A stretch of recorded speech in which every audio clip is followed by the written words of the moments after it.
by Central. This is NBC3 News at 6. Presented in enhanced widescreen.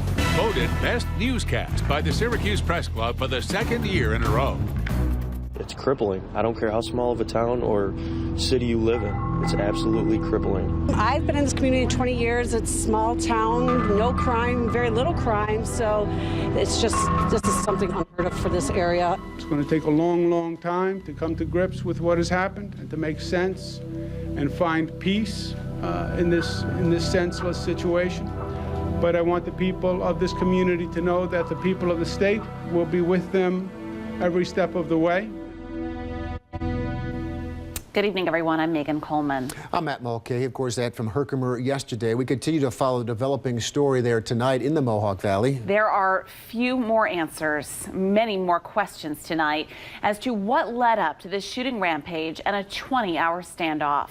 Tonight, 64-year-old Kurt Myers is dead. He was shot by police this morning in a shootout at an abandoned building on North Main Street in the village. Now, a police dog was also killed in the gunfire. State police say Myers shot the dog before the police shot him. Investigators say at this time there's no motive, and they say the shootings appear to be unprovoked and random. Our team coverage begins tonight with Jim Kenyon, who spoke to a woman who says her sister was in the line of the gunfire. Police caught up with Kurt Myers, who was holed up in a vacant building on Main Street in Herkimer. Brittany Keeler was vaguely aware that cops were looking for a man who had just killed 4 people and wounded 2 others. Suddenly, she found herself in the line of fire. We were standing there watching. You could see the guy in the window, and just everybody was getting scared. And then all the shooting, they were shooting, and everybody ran. And we had people that were stuck behind the building that they couldn't get out when they were in the line of fire. After the exchange of gunfire, Brittany and several others were taken away. I walked out at gunpoint from a bunch of cops. We had to walk out with our hands up, and then they evacuated the whole building. But Brittany's sister was trapped inside her apartment during the entire standoff through the night. It wasn't until this morning that the 2 sisters were reunited. Come out with your hands up, I heard that, but and then I heard banging this morning, which I'm guessing was, the shots that they had fired at him. I'm close enough, but they did their job and kept us. People around here really don't know all that much about Kurt Myers. He's described as a loner, someone who would keep to himself and rarely communicated with others. So why he would set fire to his home and then go on a rampage and kill 4 people and wound 2 others is a mystery. And now that he's dead in a shootout with police, they may never know why this all happened. As for Brittany Keeler, the incident has her reevaluating her stance on gun control and mental illness. I am from the country. I love guns. I hunt everything else, but it needs to be safer. So the ordeal is over. Kurt Myers and 4 others are dead. Time for this community to mourn their loss.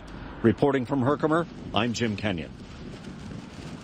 We're going to have much more from Jim and what he found today in Herkimer and Mohawk coming up in about 10 minutes. He also spoke to a woman today who knew 2 of the victims, including the man who owned the barber shop.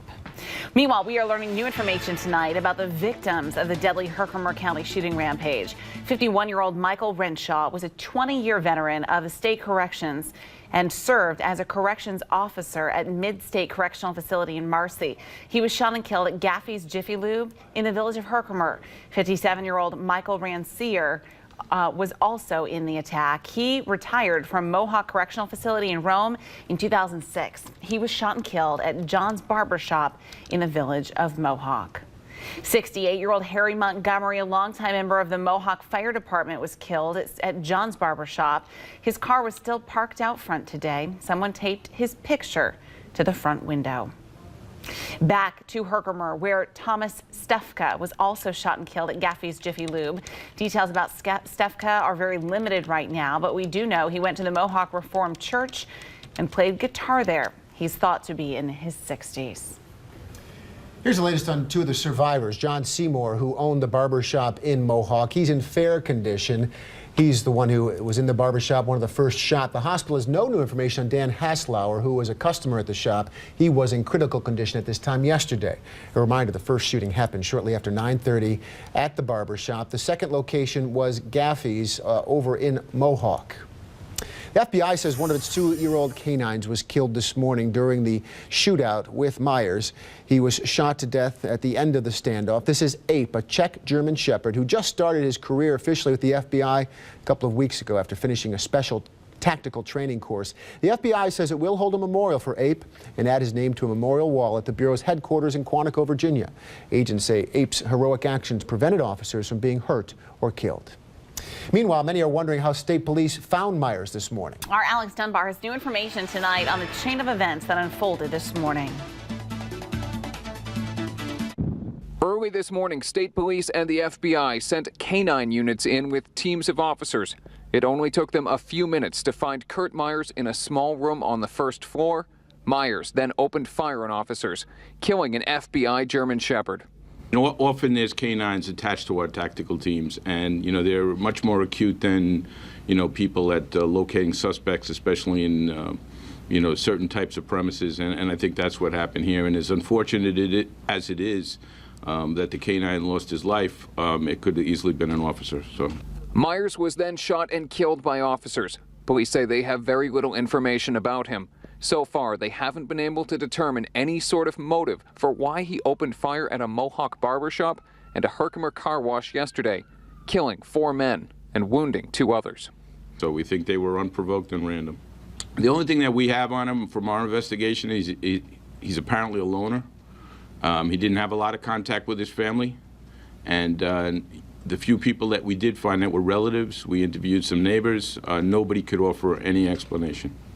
Investigators are processing multiple crime scenes today, hoping to find information that will help them understand Myers' background, while expressing sorrow for the men who were killed. Herkimer County's district attorney says he's grateful police were able to keep Myers from harming anyone else. And I think that the fact that this ended the way that it did, and the fact that it ended as quickly as it did, is a testament to the law enforcement community in this community that I would put up as second to none. The work by the tactical teams, the FBI team, and the New York State Police team this morning was nothing short of heroic. They did an unbelievable job engaging the gunman in the location. We're happy that there were no additional injuries or deaths other than the canine. Police saying today they did use gas to try to get Myers to surrender during the standoff, but they believe he was able to shield himself within that tiny room. For now, reporting from Herkimer, I'm Alex Dunbar. Thank you, Alex. And just into our newsroom tonight, I spoke with a man who says Kurt Myers worked for him for almost 20 years.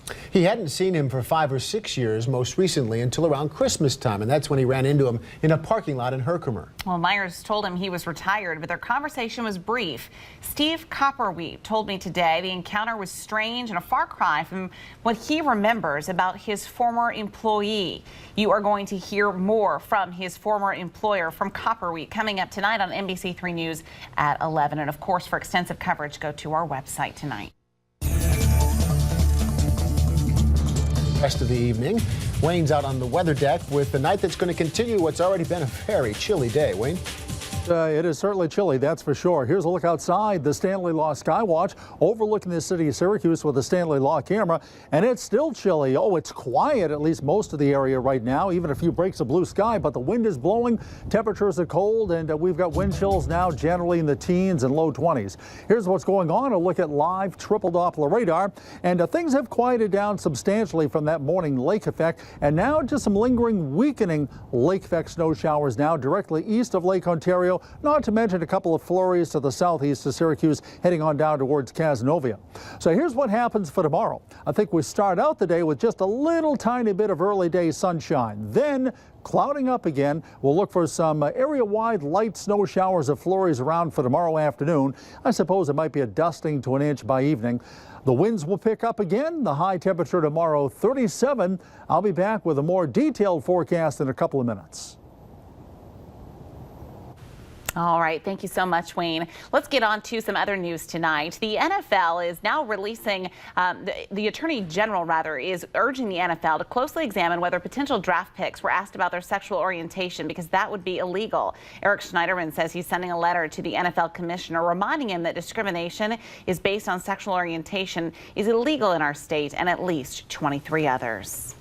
Well, exciting day for Syracuse Orange fans who probably snuck away from work or were checking their Twitter feed or something to follow the SU Orange playing pretty well against Pittsburgh today. The thing is, the SU fans have been kind of down the past couple of weeks. Yes, this feels good, Tom. Right, it actually feels good for those fans. I mean, yesterday, 75-63 victory over Seton Hall definitely made everyone feel better about the Orange, but a win over a good team like Pitt would make SU's confidence going into the big dance that much better. Now, Brandon Trish was looking to keep his confidence up. He played well last game, but his teammate, James Sutherland, isn't lacking anything, though. Picks up where he left off yesterday. He made 6 threes yesterday, and the Orange goes on a 13-1 run in the first half, and Michael Carter-Williams keeps it going. 14 assists yesterday. Great dish by Keita, finishes it with authority. Cuse up 11, time winding down to the half. C.J. Fair with a desperation try. What a three to end that finally goes in. SU takes a 40-27 halftime lead, but Pitt cuts it to 4 in the second half. Michael Carter-Williams rises, fires, got it. SU up 7. Pitt keeps on coming. Less than a minute to go in the game. They're down 3. Patterson misses the 3. Talib Zana gets the rebound and 1. He misses the foul shot. What a groan. MCW makes 2 full foul shots on the other end, putting SU up 3. Pitt with the ball. Carter-Williams gets the steal, runs out the clock. He had 7 big points down the stretch. SU wins 62-59 the final. They play Georgetown tomorrow at 7, guys. So that's part 3. This is how we planned it, Tom. Third time's the charm, guys. You saw it setting up like that in the bracket there, and didn't know if it was going to happen because Pittsburgh's a good team, obviously, and to see it set up like this, last Big East tournament for SU. A big Friday night in New York and in the Cuse, too. Absolutely. We'll be watching. Thank you, Tom. We hope to have much more on this coming up from Sports Director Nico Tamurian, who's been in New York for 2 great wins. That's in our sports in just a few minutes. And Tom will join us again then as well. And we have much more coming up on the Herkimer shooting rampage tonight. Coming up, we'll talk with Jim Kenyon, who spent the day talking with members of the community there. Welcome back to NBC3 News at 6. To our continuing coverage of the shooting rampage in Herkimer County. Our Jim Kenyon joins us live tonight from Herkimer. And Jim, I know you've been talking with a lot of people today, some of whom knew the victims. What are they telling you? Well, there's a sense of real sadness here, after all. You know, 4 people in this community. This is a relatively tight-knit community consisting really of 3 villages which are all adjacent to each other. So most people here knew at least one of the victims or know somebody who does. And I did talk to Charlotte Price. She's in the Mohawk Reformed Church, as is John Seymour, the man who owns a barber shop where 2 people were killed. Seymour himself was wounded and is expected to survive. And she was very grateful to hear that. But this is what she had to say when I talked to her about that. It was hard. John's a wonderful, wonderful guy. Yeah. Yeah. It just makes you wonder what's the matter with this man. And nobody seems to know anything about him. No family, no friends, nothing. He was like a total loner. And that's the big mystery around here, that people don't have any kind of answer as to just who this Kurt Myers was and why he would do such a thing.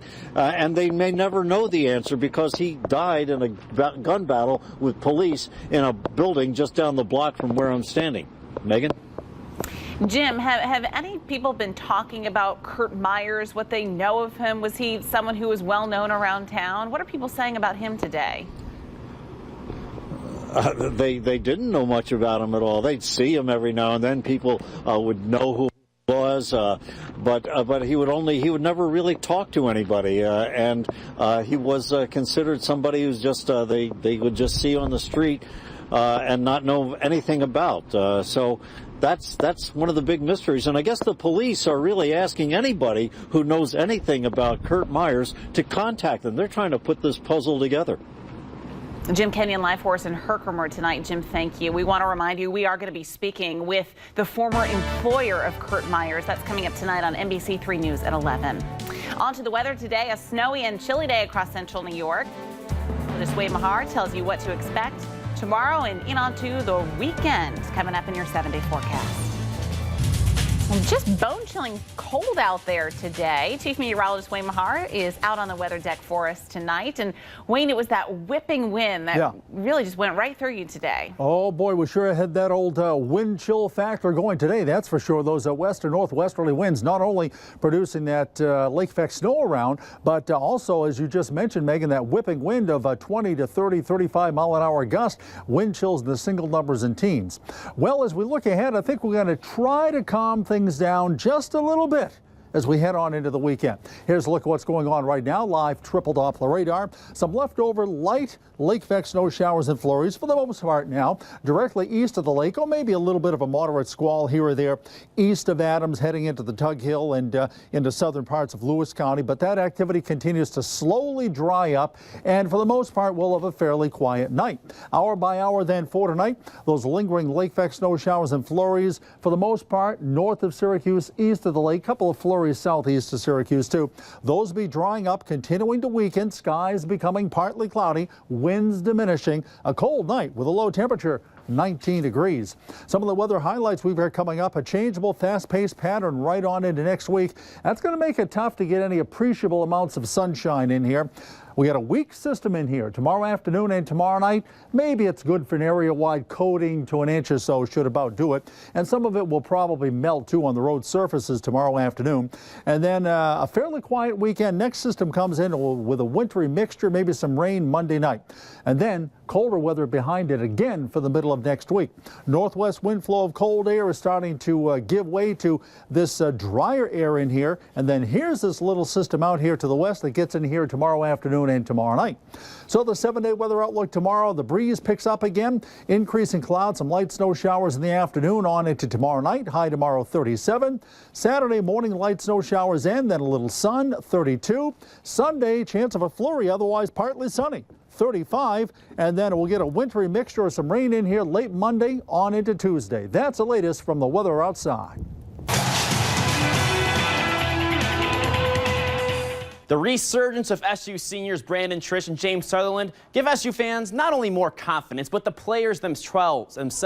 Trish even said after the game yesterday he was feeling good and felt that passion and fire in his game once again. And as our Big East tournament coverage continues, SU looking to continue that momentum and grow that confidence with a solid performance against Pittsburgh today. You saw the highlights just a few minutes ago. Trish playing a great game. James Sutherland hitting 6 for 6 from three-pointers en route to SU's 62-59 victory over Pittsburgh. Pittsburgh came back at the end, but as you saw in the highlights a little earlier, SU pulled it out. Michael Carter-Williams, 7 big points down the stretch. And we have Nico Tamurian, our sports director. He is live in Madison Square Garden. Nico, what was it like to see them down the stretch today?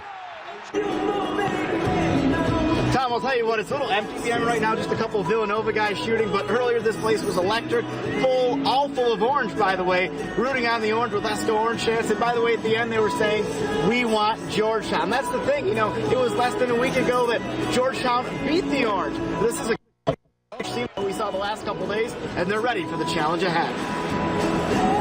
I think offensively we weren't quite as good movement-wise in the second half, and the first half we out-rebounded them 4, and the second half it was minus 16, and that was really the difference. They're a physical team, they're a very good rebounding team, and you know, they just got on the board. You know, I thought we played extremely hard defensively for 40 minutes.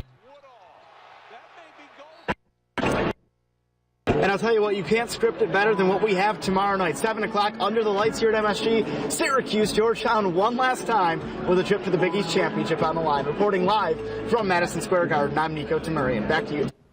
Well, thank you, Nico. When we transition to hockey now, it's time now for this week's Close-Up with the Crunch. Right wing Eric Nielsen, generally known as a tough guy on the ice, but today his tough guy reputation took a hit in the form of some Syracuse Crunch marketing. And you'll see right here, this is Nielsen in more of a model-esque pose off 690 for all of Syracuse to see. It's a parody of a similar billboard the Crunch put up that featured a female model. He got some razzing from his teammates today, but said he had fun with it. As for his coach, He's not sure how to feel, but he said he had a good time. That doesn't look comfortable. He said it's good for the people. People were looking at it on the road today. I got a lot of I tweeted it out. I got a lot of retweets. People said it's a good way to spread the crunch word. This is funnier, but I like last year's better. That's all I'll say. That's NBC3 News at 6. I'm Matt Mulcahy. And I'm Megan Coleman. Keep up to date on our website, cnycentral.com. Good night, everybody. I saw a little Wayne Mahoney.